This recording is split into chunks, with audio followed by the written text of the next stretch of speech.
Hello বন্ধুরা, কেমন আছো? আশা করি ভালো আছো। আমিও ভালো আছি। চলে এলাম নতুন একটা লং ভিডিও নিয়ে।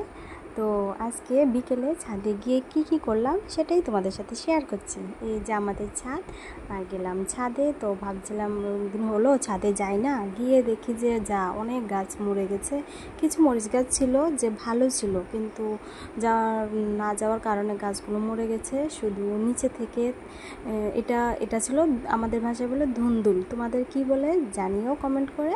তো এটা ছিল মাটি থেকে এটা ছাদ বেয়ে উপরে উঠেছে। তো এগুলো হলো ধুন্দুল, এগুলো আমরা খাই, খুব ভালো লাগে খেতে। তারপরে দেখো কি হলো, এই যে দেখা যাচ্ছে টিনের পিছনে, মানে দেখা যাচ্ছিল না এগুলিকে। তারপর আমি যখন আসলাম দেখি যে এগুলিতে ধুন্দুল আরও পিছনে আছে, তো ওগুলো দেখা যাচ্ছিল না। তো এটা খুব দেখে অবাক লাগলো। ফার্স্টে ভাবলাম যে একটা, না এসে দেখি যে দুটা, আর একটা ছিল ছাদের উপরে লাগানো। তো এগুলো নিলাম, এখান থেকে 3টা নিলাম, আর ওখান থেকে 3টা, টোটাল 6টা ধুন্দুল পেয়ে গেলাম আমি। তো তোমরা খাও কিনা অবশ্যই জানিও। এই যে দেখো, আর খুব বড় বড় আছে এগুলো। তারপরে চলে গেলাম লঙ্কা পাড়তে। আমাদের ভাষায় এগুলো মরিচও বলা হয়, অনেকে বেশিরভাগ লঙ্কাই বলা হয়। তো আমরা ভাষায় বলি মরিচ।